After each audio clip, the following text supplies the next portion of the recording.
Friends, ఇక్కడ కనిపిస్తున్నది వెంకటగిరి దుర్గమ్మ తిప్ప. ఎంతో అందంగా ఉండదు చూడండి.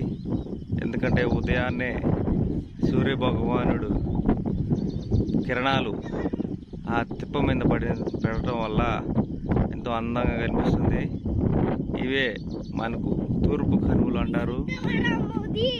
దీన్ని తూర్పు కనుమలు అంటారు. వీటిని మన వెంకటగిరికి ఒకప్పట్లో రాజా గారికి మంచి పటిష్ట బలంగా ఉన్నాయి. ఈ తూర్పు కనుమలు మనకు బాగా అందంగా సోయగంగా ఉంటాయి. ఇవి దాటుకున్న తర్వాత రాజంపేట గ్రామం వస్తుంది, కడప డిస్టిక్. ఒకప్పట్లో రాజుల వారు ఈ గోడలన్నీ మనకు పెట్టని కోట వలె ఉండేటట్లుగా మలుచుకొని ఆ దుర్గమ్మ తిప్ప పైన అక్కడి నుండి ఎన్నో కార్యకలాపాలు